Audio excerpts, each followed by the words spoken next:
Hey everyone, tonight we're not just traveling back in time. We're stepping into a nightmare. We're going to a world shrouded in a miasma of fear, where the church bells toll not for prayer, but in a constant, desperate rhythm for the dead, and where science has been brought to its knees by an invisible, relentless enemy. We're visiting 14th century Europe, and you are a physician, a man of learning and reason. But your learning is useless, your reason is powerless, and your most advanced medical instrument is a profound sense of your own impending doom. Welcome to the Black Death, where being a doctor didn't make you a hero. It just made you a target with a better vocabulary for the symptoms that were about to kill you. So before you get comfortable, take a moment to like the video and subscribe, but only if you genuinely enjoy what I do here. And let me know in the comments where you're tuning in from and what time it is for you. It's always fascinating to see who's joining us from around the world. Now dim the lights, let your mind wander, and allow the gentle rhythm of my voice to lull you towards sleep. Maybe settle in, pull your blanket a little closer, and let's ease into tonight's journey together. Before the plague arrives, you are a man of immense status and learning. You are not a common barber surgeon who pulls teeth and lances boils in a grimy shop. You are a university-trained physician. You have studied the great works of the ancient masters. Hippocrates with his theory of the four humors. Galen, the Roman physician whose anatomical texts have been the undisputed gospel of medicine for 1,000 years. You have read the brilliant works of Arab scholars like Avicenna, whose canon of medicine is the cornerstone of your education. You believe, with the unshakable confidence of an educated man, that the human body is a microcosm of the universe, a delicate balance of four essential fluids, or humors: blood, phlegm, yellow bile, and black bile. Health, is simply the state of these humors being in perfect equilibrium. Sickness is the result of an imbalance. Your job is to restore that balance. Your practice is a comfortable and respected one. Your clients are wealthy merchants, nobles, and high-ranking clergy. You are summoned to their grand houses, where you examine them in quiet, wood-paneled rooms.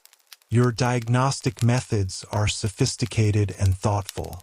You do not simply look at a rash. You study the color and viscosity of the patient's urine in a glass flask, holding it up to the light. You take their pulse not just to measure its speed, but to feel its quality. Is it strong and regular or weak and thready? You consider the patient's diet, their lifestyle, and even the alignment of the stars and planets at the time of their birth, for you know that celestial influences can have a powerful effect on the body's humors. Your treatments are logical and based on centuries of established theory.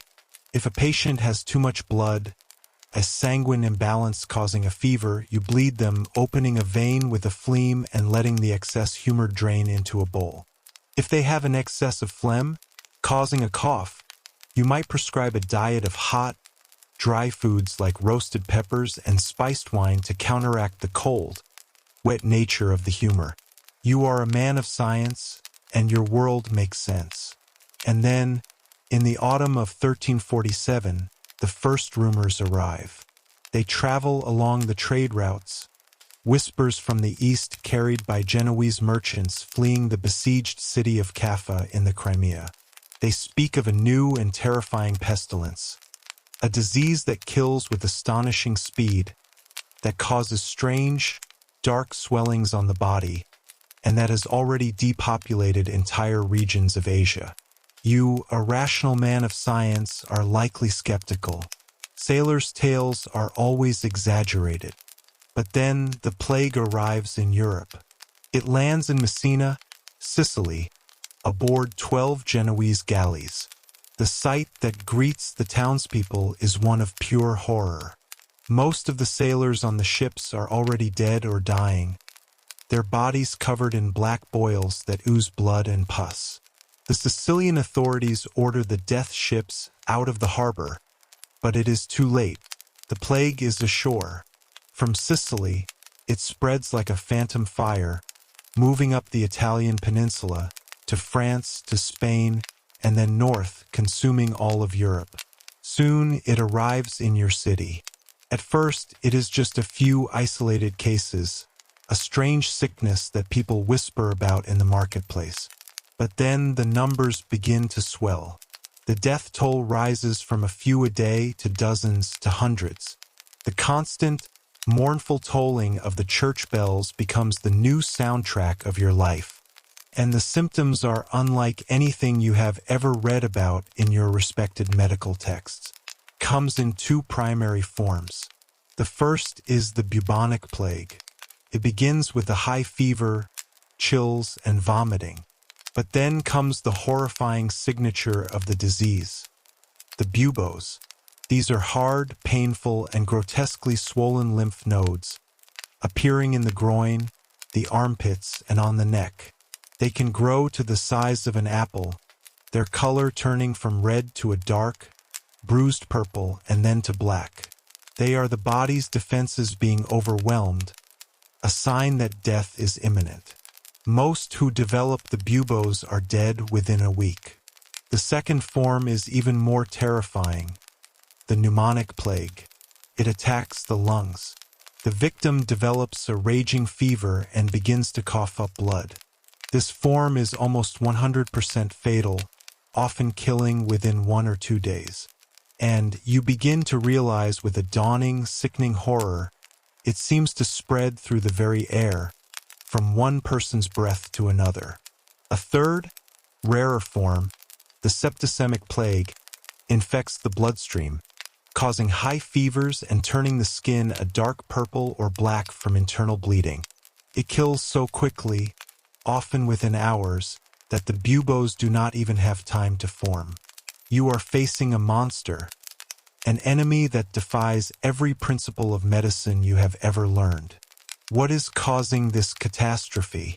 No one knows, and in the absence of knowledge, theory and terror rush in to fill the void. The most respected medical minds of the age, the professors at the University of Paris, produce a solemn report. They conclude, after much learned deliberation, that the plague is caused by a miasma, a cloud of corrupt, poisonous air. This miasma, they explain, was created by a disastrous conjunction of the planets Saturn, Jupiter, and Mars in the year 1345, which drew up evil vapors from the earth and the sea. This is the height of medieval scientific reasoning. The blame lies with the heavens. Other theories abound. Some say the plague is a punishment from God, a new flood sent to cleanse the world of its sins. Preachers stand on street corners, their faces gaunt with fanaticism, calling for repentance, their voices cracking with apocalyptic fervor. Others blame human enemies, and a wave of violent paranoia sweeps across Europe. In many cities, the Jewish communities are falsely accused of poisoning the wells, and thousands are tortured and massacred in brutal pogroms. You, the physician, are caught in the middle of this maelstrom of fear and ignorance. Your comfortable, respected life is over. Now, when you walk the streets, people no longer see a man of learning. They see a potential carrier of the disease, or worse, a man whose knowledge has been proven utterly useless. You are expected to have answers to provide cures, but you have none. Your entire medical education, your treasured books by Galen and Avicenna, are silent on this new horror. The theory of the four humors is a pathetic and inadequate tool against such a monstrous disease. You are an expert in a field that has suddenly become obsolete. Every day, desperate people flock to you, their faces filled with a terrifying mixture of hope and despair. They bring their loved ones to you, their bodies already bearing the black, swollen buboes. "Help us, doctor," they plead. "You are a learned man. There must be something you can do." And you are forced to look into their eyes and admit, with a sense of profound and crushing failure, that you are as powerless as they are. This is the first great torment of your new existence, the agony of your own impotence. Despite your powerlessness, you must do something. To do nothing would be a betrayal of your oath and your station. You are a doctor, and so you must doctor. You turn to the only tools you have, the ancient, trusted methods of your profession. You try bleeding the patients, hoping that removing the corrupt blood will restore balance to their humors. It only weakens them further, hastening their deaths. You try purging and laxatives, hoping to expel the poison from their bodies. This only leads to severe dehydration. You try applying poultices to the buboes, mixtures of clay, herbs, and even dried animal dung, hoping to draw out the venom. They have no effect. You prescribe changes in diet, you consult the stars, you recite prayers. Nothing works. Every single patient you treat dies. Your confidence is shattered, your knowledge exposed as a hollow sham. In the face of this overwhelming failure, some doctors flee. They abandon their cities, taking their families and their wealth and escaping to remote country estates, hoping the plague will not find them. They are branded as cowards, but many of them survive. But you, perhaps out of a sense of duty, or perhaps because you have nowhere else to go, you stay. And to stay means you must protect yourself. This leads to the most iconic and terrifying image of the Black Death, the plague doctor's costume. You don a long, heavy coat of waxed leather, leather breeches, gloves, and boots. Your entire body is covered, an attempt to create a barrier between you and the miasma. But the most striking feature is the mask. It is a bizarre, bird-like mask with a long, curved beak that covers your entire face. The beak is not for show. It is a primitive respirator, stuffed with aromatic herbs, spices, and straw, juniper, ambergris, mint, camphor, cloves. The theory is that these sweet-smelling substances will filter out the poisonous air, protecting you from the disease. The mask has 2 small glass eyepieces, allowing you to see.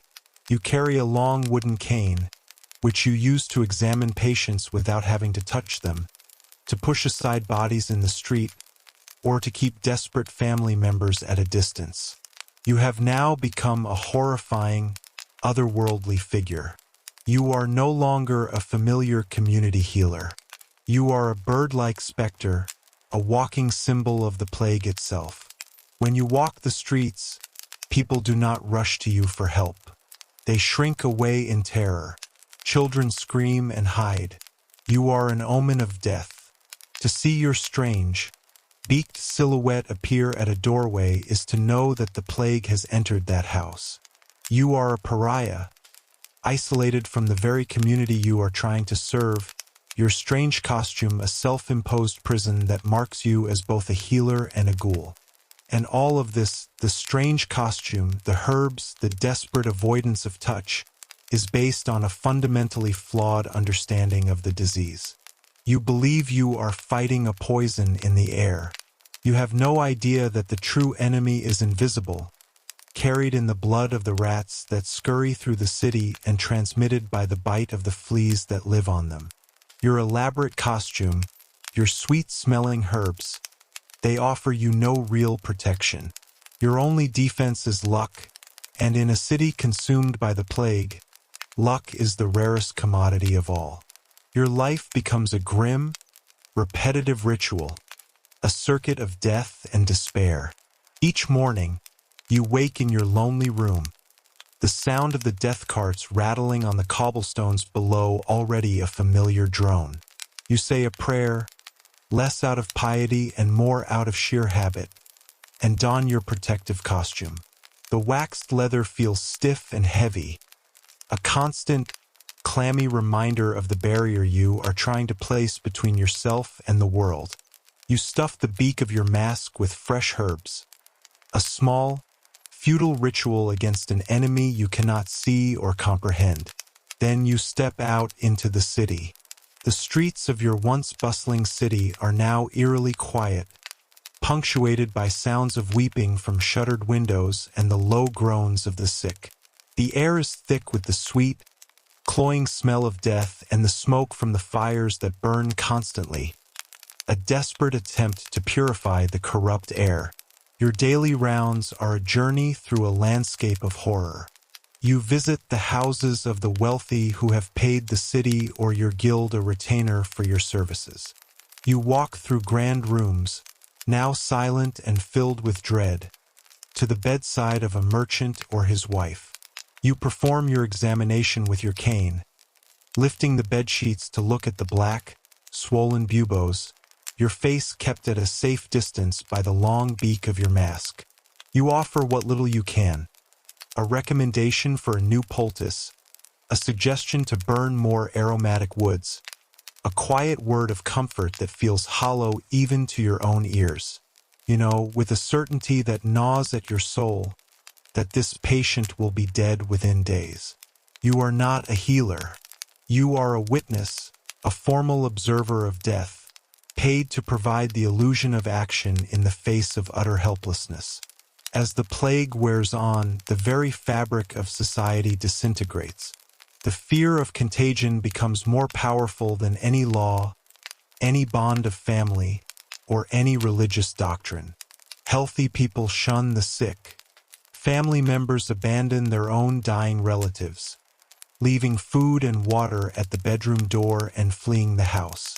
You see bodies left in the streets, for the men who once collected the dead are now dead themselves. Law and order collapse. With the city guard decimated by the plague, thieves and desperate people loot the empty houses of the dead. The markets are deserted. The fields outside the city walls lie untended, for the farmers are either dead or too afraid to bring their produce into the city. Famine begins to set in, a new horror layered on top of the old one. In the midst of this chaos, a new and terrifying phenomenon appears on the streets: the flagellants. They are groups of religious zealots who travel from town to town, believing the plague is God's wrath, a punishment for humanity's sins. They believe that by performing extreme acts of public penance, they can appease God and stop the plague. You see them marching in long, solemn processions, their backs bare, chanting hymns and prayers.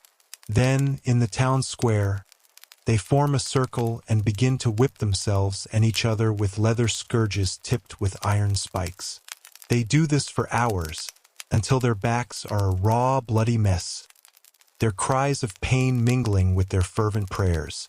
The crowd watches in a mixture of awe, horror, and desperate hope. At first, they are welcomed as holy men. But you, as a physician, see the grim reality. Their open, bleeding wounds are a perfect entry point for infection. Instead of stopping the plague, the flagellants often carry it with them, spreading the disease from one town to the next in a wave of bloody, misguided piety. Your own life shrinks to a narrow, repetitive existence. You eat little, for your appetite is gone. You sleep poorly, your dreams filled with the faces of the dying. You develop a series of small, obsessive rituals to protect yourself. You are constantly washing your hands in vinegar. You avoid touching anything with your bare skin. You speak to people from a distance, your voice muffled by your beaked mask.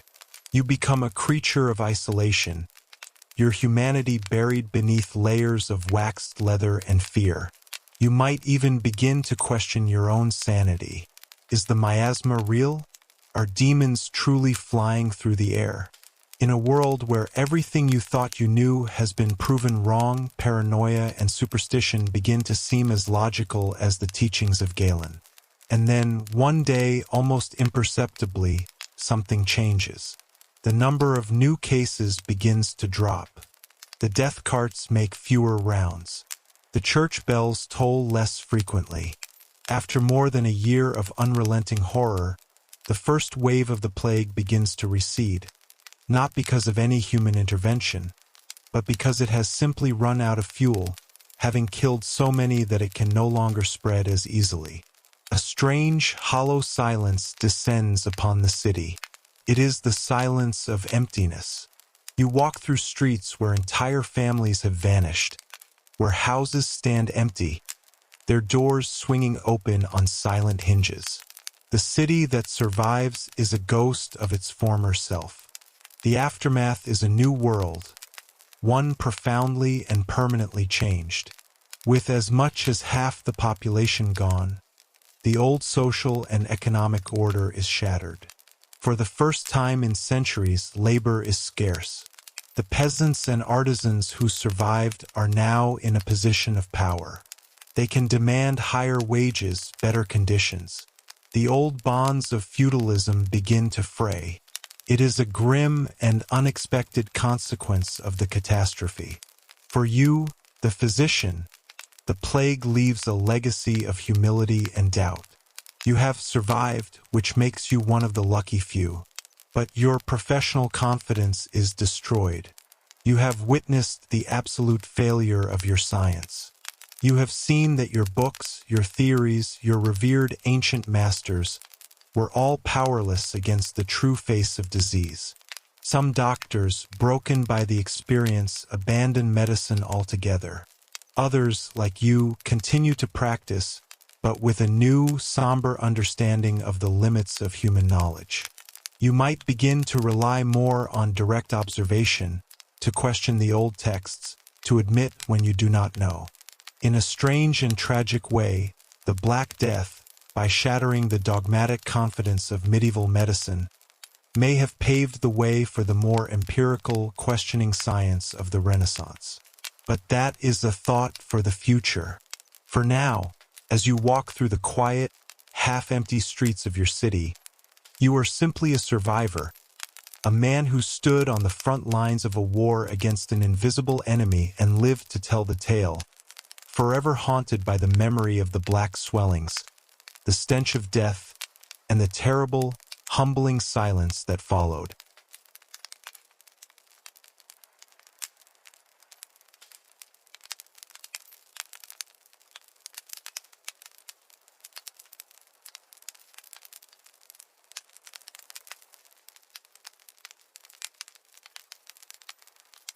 You are a merchant in Edo-period Japan, a man whose life is a noisy, crowded affair of balancing ledgers, haggling over the price of silk, and navigating the rigid social hierarchies of the Tokugawa shogunate.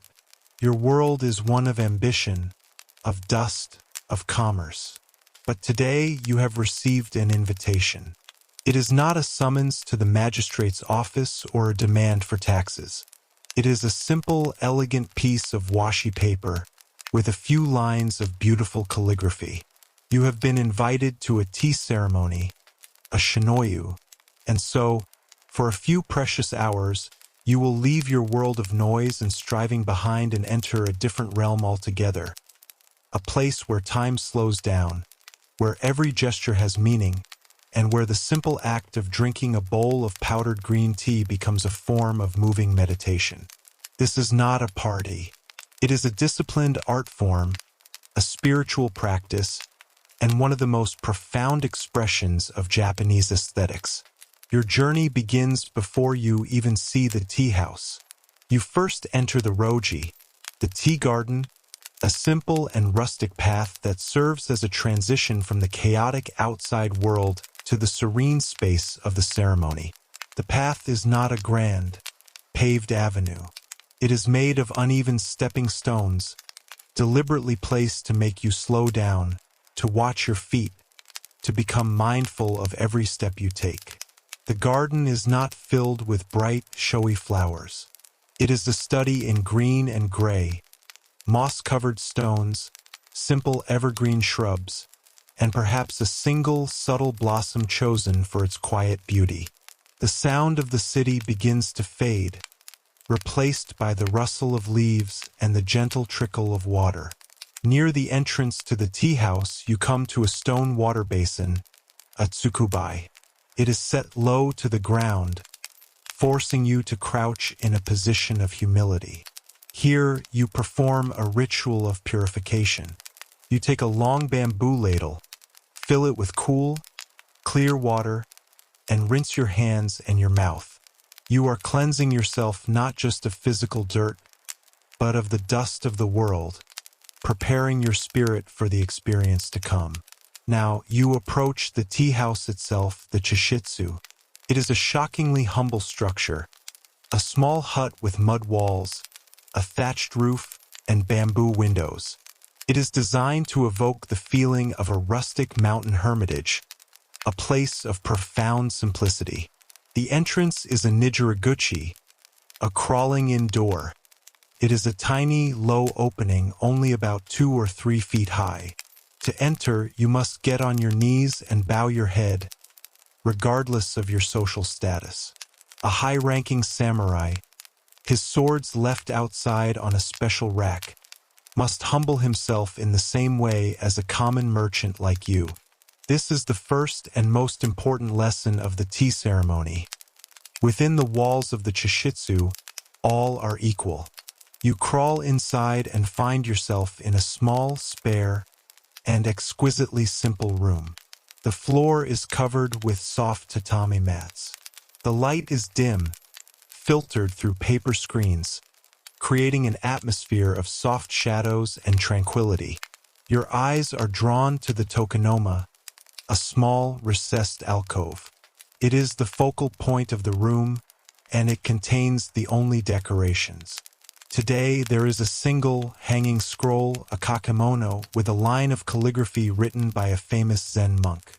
Beneath it sits a simple, elegant flower arrangement, a chibana, consisting of a single camellia blossom in a rustic pottery vase. There is nothing else.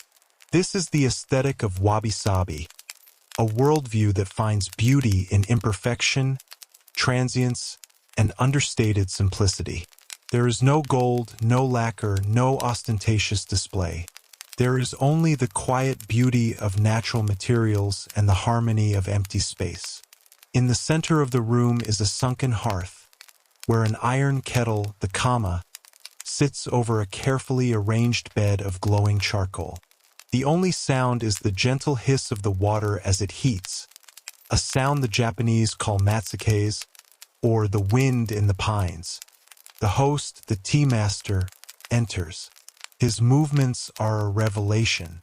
Every gesture is precise, economical, and filled with a serene, focused grace. He moves without any wasted motion, a form of silent, moving meditation. He bows to you and the other guests. The host is not just a server. He is the choreographer of this entire experience, and his every action is part of the art form. He brings in the tea utensils, the dogu. These are not just tools. They are cherished objects, each one chosen with immense care for its beauty, its history, and its texture. There is the tea caddy, the natsum, made of lacquered wood. There is the bamboo tea scoop, the chashaku, which the host may have carved himself. And there is the bamboo whisk, the chasen with its fine, delicate tines. But the most important object is the tea bowl, the chawan. It is a piece of rustic, hand-molded pottery, perhaps a raku-ware bowl, its glaze imperfect and its shape slightly asymmetrical. In the aesthetic of wabi-sabi, this imperfection is what makes it beautiful. It shows the hand of the artist and the passage of time. Before the tea is served, the host presents a light meal, the kaiseki. This is not a feast.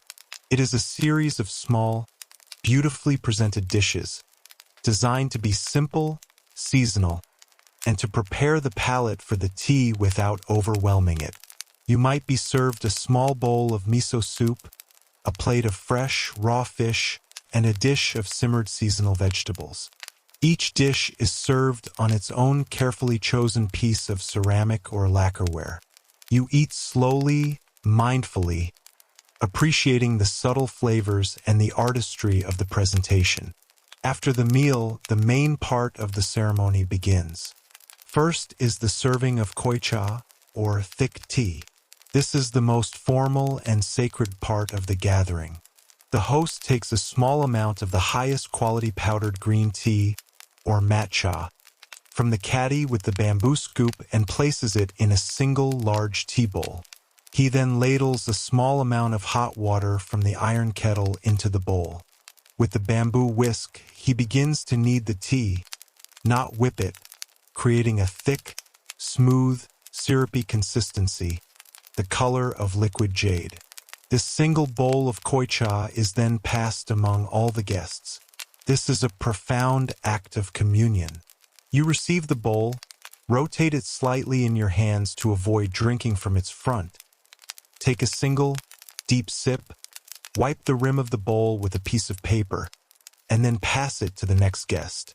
The tea is rich, intense, and slightly bitter, a flavor that awakens the senses and focuses the mind. By sharing a single bowl, you and the other guests are joined in a moment of shared experience, breaking down the barriers of status and ego. After the koicha bowl has made its way around and been returned to the host, the atmosphere becomes slightly more relaxed. Now it is time for yusucha, or thin tea. This is the frothy, lighter version of matcha more commonly associated with the tea ceremony. The host prepares a bowl for each guest individually. He places a smaller amount of matcha in each bowl, adds hot water, and this time, he whips the tea vigorously with the chasen, creating a beautiful, creamy foam on the surface. You receive your own personal bowl. Again, you rotate it to show respect and you drink. The conversation, which was silent during the koicha, is now permitted, but it is quiet and subdued. You might compliment the host on the beauty of his tea bowl, or ask about the origin of the calligraphy scroll in the tokonoma. The conversation is never about business, politics, or worldly concerns. It is focused entirely on the objects and the experience within the tea room. The entire ceremony is governed by the four great principles of the way of tea, as established by the legendary tea master Sen no Rikyu. Harmony, wa; respect, kei; purity, sei; and tranquility, jaku. Harmony is found in the balance between the host, the guests, the utensils, and nature. Respect is shown in the humility of bowing through the low door and in the careful handling of the tea bowl. Purity is achieved through the ritual cleansing at the water basin and the absolute cleanliness of the tea room. And tranquility is the ultimate goal, the quiet state of mind that arises from this disciplined and mindful practice. After the last bowl of yusucha has been drunk, the ceremony draws to a close. The host cleans the utensils with the same slow, deliberate grace with which he used them. He shows them to the guests one last time for their appreciation, and then carries them from the room. He bows a final time at the entrance. You and the other guests bow in return. You then exit the tea house, one by one, crawling back out through the small door into the garden.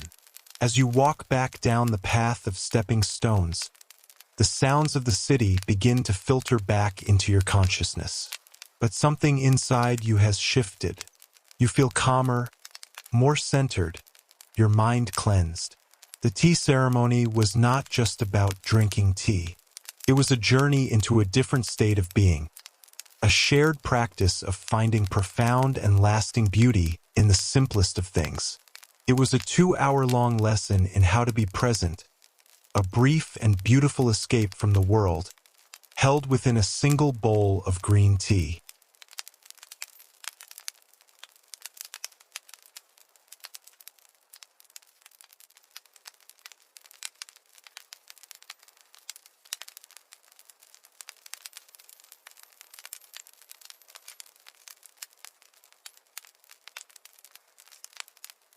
The night air in the great city of Tikal is thick, humid, and alive with the sounds of the jungle.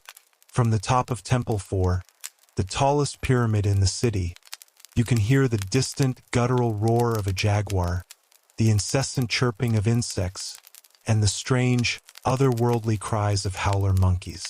Below you, the city sleeps, a dark expanse of thatched roofs and stone palaces, punctuated only by the faint, flickering light of a few ceremonial fires. But you are not sleeping.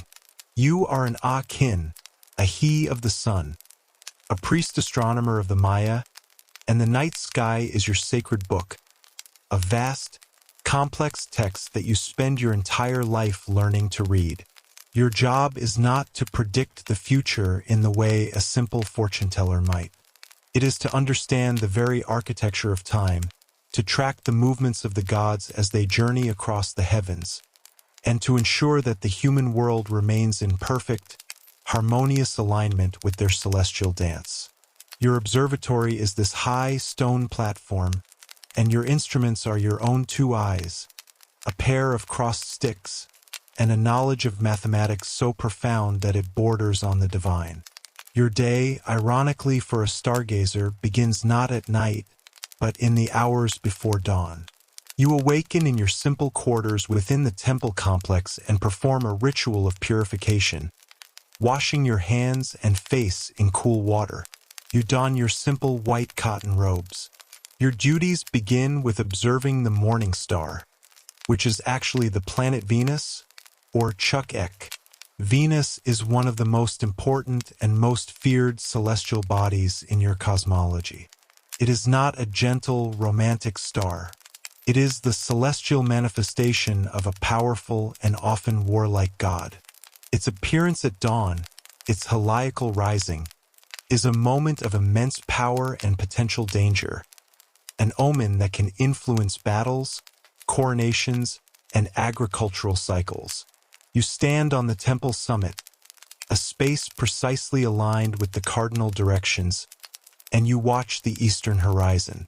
You might use a simple but effective tool, two crossed sticks, forming a V shape, which you use as a sight to mark the exact position where Venus first appears above the horizon.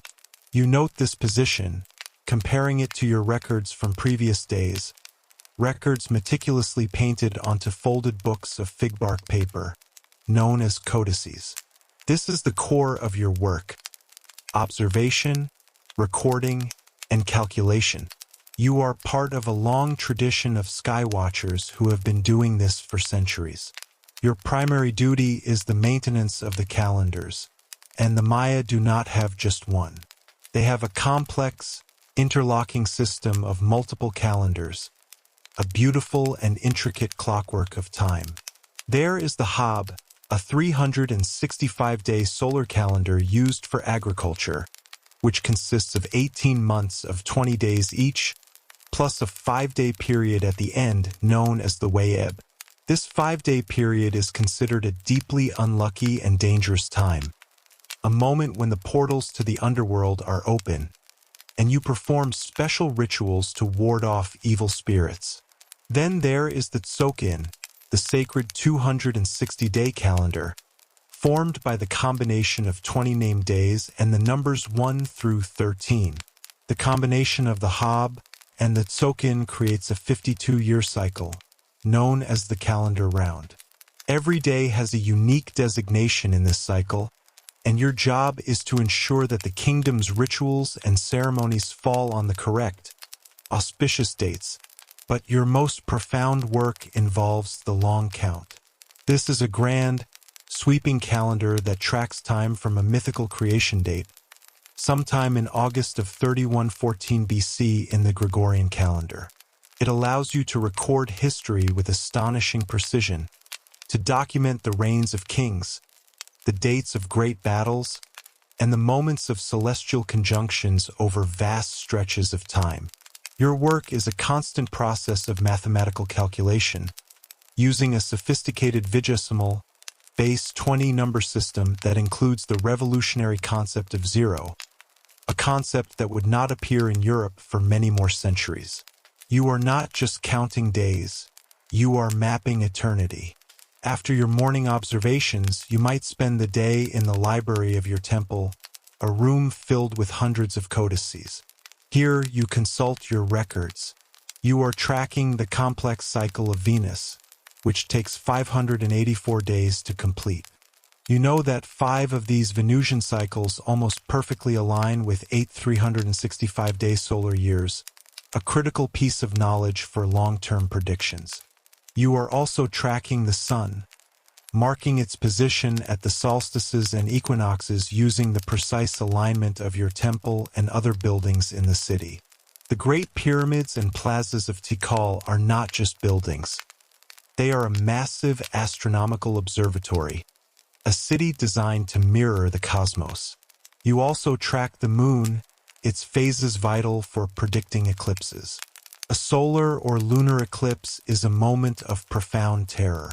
It is believed that during an eclipse, the great sky serpent or a celestial jaguar is devouring the sun or the moon. It is a sign of immense cosmic disorder, an omen of famine, war, or the death of a king.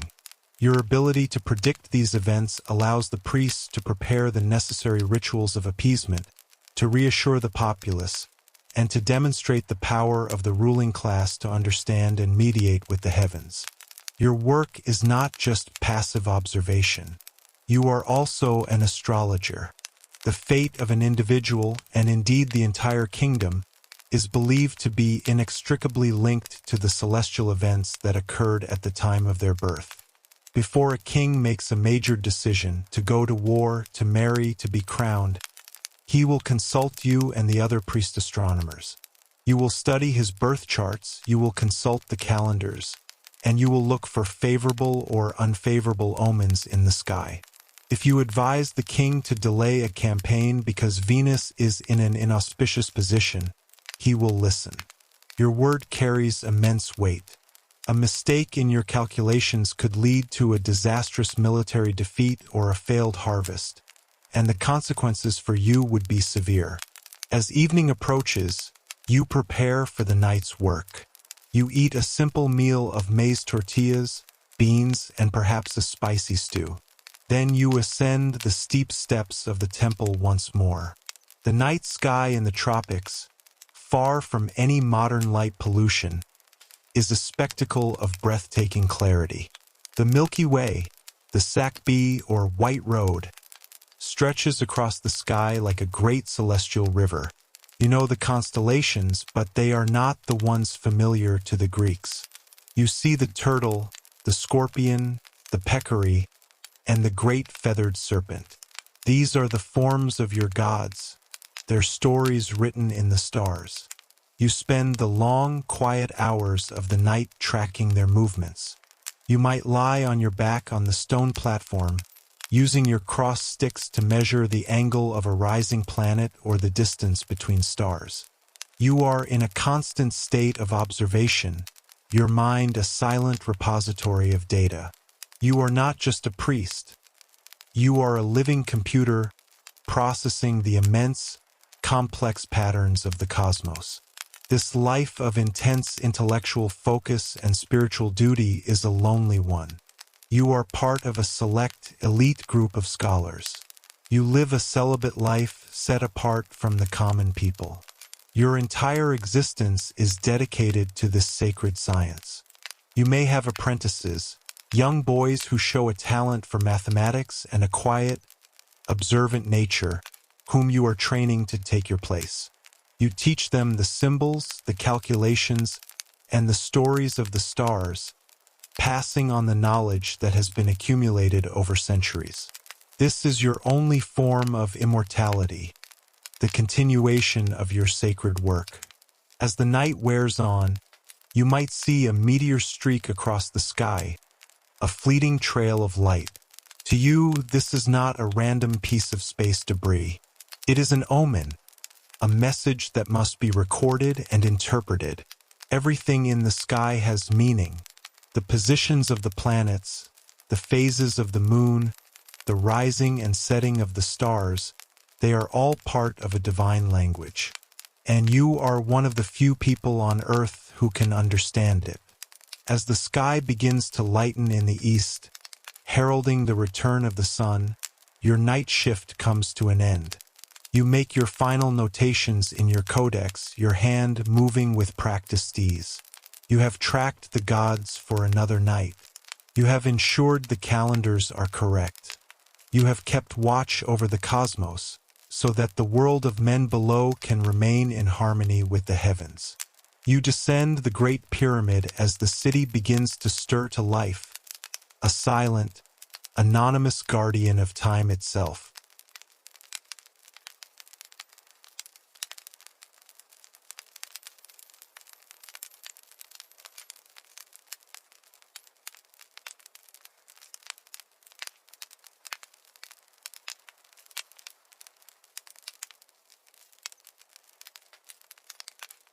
In the sprawling vertical empire of the Inca, the Tawantinsuyu, or the Four United Regions, information was more valuable than gold.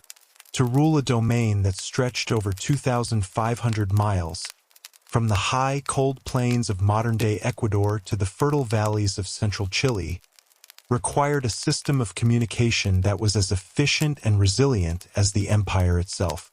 The Inca had no written alphabet, no horses, and no wheels. And yet, they built one of the most sophisticated and rapid communication networks in the ancient world. At its heart was not a technology, but a human being. The Chasca, the imperial messenger. These were not simple couriers. They were the lifeblood of the empire, a human telegraph system capable of transmitting urgent messages across the most punishing terrain on Earth with astonishing speed. To be a Chasca was to be a living knot in the great rope that bound the empire together, a runner whose breath carried the will of the Sapa Inca across mountains and deserts. The foundation of this incredible system was the Great Inca Road, the Capac Nan.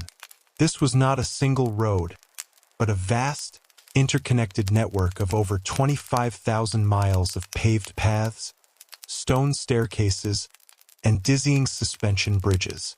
It was the skeleton of the empire, a testament to Inca engineering and their mastery of a truly brutal landscape. But a road is useless without the people to travel it. The Chasquis were the elite athletes chosen for this vital role.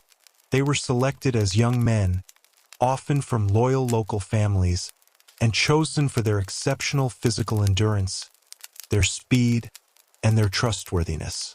To be a Chasca was a position of great honor and immense responsibility. You were a servant of the state, an extension of the Sapa Inca's authority. The system worked on the principle of a relay. Along the Inca Road, at intervals of approximately every mile or two, were small relay stations or lodges, known as chasquihuasi. These were simple, functional stone huts where two Chasquis were stationed at all times, ready to run. Your life as a Chasca was a cycle of intense, explosive effort followed by periods of watchful waiting. You would serve a term of about a month at a time, living at these remote stations. During your shift, you would constantly scan the road in the direction of the last station, waiting for the first sign of an approaching runner. You had to be ready to go at a moment's notice, day or night, in any weather. Let's imagine you are on duty at a Chasquihuasi high in the Andes. The air is thin and cold. You hear a sound, a faint puffing, and then you see him, a distant figure, running with a steady, loping gait that seems to devour the mountainous terrain. As he gets closer, you hear the sound of the conch shell trumpet, the pututu, that he carries and blows to announce his arrival. This is your signal. You immediately prepare to take the handoff. The incoming runner does not stop to rest. He continues running at full speed as he approaches your station. You begin to run alongside him, matching his pace. And in this brief, synchronized moment of running together, the transfer takes place. The message being carried could be in one of two forms. It might be a verbal message, a piece of information that has been memorized and passed from runner to runner. The governor of the northern province sends his greetings and reports that the maize harvest is plentiful. You must listen intently, ensuring you hear every word correctly. To garble the message would be a catastrophic failure. Or, more often, the message is contained in a quipu. This is the Incas' ingenious and complex information storage device, a collection of knotted strings made from llama or alpaca wool. The colors of the strings, the types of knots, their position on the main cord, all of these held specific coded information. While modern scholars are still trying to fully decipher the quipu, it is believed they could record everything from tax records and census data to historical narratives and, most importantly, urgent state messages. The quipu is handed from the incoming runner to you without breaking stride. He might also pass you the small, lightweight objects he is carrying in his shoulder bag, his chipi, perhaps a piece of fresh fish for the emperor's table, rushed from the coast. With the message and the quipu securely in your possession, the other runner peels off, his part in the relay complete. He will rest at the chasquahuasi, eat a meal of dried potato and jerky, and wait for the next message to arrive from the opposite direction. But for you, the race has just begun. You are now running at full sprint, your bare feet or simple sandals finding purchase on the stone-paved path. Your destination is the next chasquahuasi, a mile or two down the road. This is not a marathon. It is a series of short, explosive sprints, repeated day and night. The Chaskies were masters of high-altitude running, their bodies adapted to the thin mountain air, their lungs powerful. You chew a small wad of coca leaves as you run, a sacred plant that acts as a mild stimulant, dulling the pain in your burning lungs and aching legs, and giving you the energy to maintain your blistering pace. The terrain is your greatest challenge. One moment you are on a flat, paved road, the next you are ascending a staircase of thousands of stone steps carved directly into the mountainside. Your leg muscles burn with the effort, but you do not slow down. You are a messenger of the Inca, and the empire's business cannot wait. You come to a great canyon, a terrifying chasm hundreds of feet deep. Spanning it is one of the engineering marvels of the Inca world. A rope bridge, a queswachaka, woven from grass. The bridge sways violently in the wind, but you run across it without hesitation, your body light and balanced, your eyes fixed on the path ahead. The speed of this system was astonishing. A message could travel from the capital of Cuzco to Quito in what is now Ecuador, a distance of over 1,250 miles in about a week. This was faster than any other communication system in the world at the time, including that of the Romans, who had the advantage of horses and wheeled carts. What kind of emergency messages would you be carrying? They could be anything that required the immediate attention of the Sapa Inca or his provincial governors. Perhaps it is news of a military nature.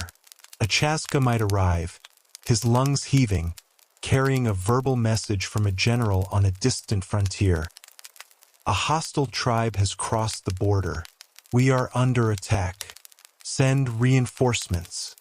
This message, passed along the chain of runners, would reach the capital in a matter of days, allowing the emperor to dispatch his armies with a speed that would often surprise and overwhelm his enemies. Or perhaps the message is about a natural disaster, a constant threat in the Andes, a report of a landslide that has blocked a vital road, a volcanic eruption, or a devastating earthquake. This information would allow the central government to organize relief efforts, to send engineers to repair the road, or to dispatch priests to perform the necessary rituals to appease the angered gods. The messages could also be political. News of a local uprising or a conspiracy in a provincial court could be relayed to Cuzco with incredible speed, allowing the Sapa Inca to crush rebellions before they had a chance to grow. The Chasqua system was a tool of imperial control, a way for the emperor to maintain a constant, real-time awareness of his vast and often restless empire. It was the Inca state's nervous system, transmitting information with the speed of a neural impulse. When your leg of the relay is almost complete, you too will blow your pututa shell, its mournful sound echoing through the mountains to alert the runners at the next station. As you approach, you see them already up and moving, ready to take your place. You run alongside them, you pass on the memorized words, you hand over the precious kipu, and then your job is done. You stumble to the chasquahuasi, your lungs on fire, your body drenched in sweat. You drink from a clay pot of water, you eat a handful of roasted maize, and you take your place to wait, to watch the road, ready to run again. You are a humble servant, an anonymous runner. Your name will never be recorded, but for the few breathless minutes of your sprint, you are the most important person in the Inca Empire. You are the message,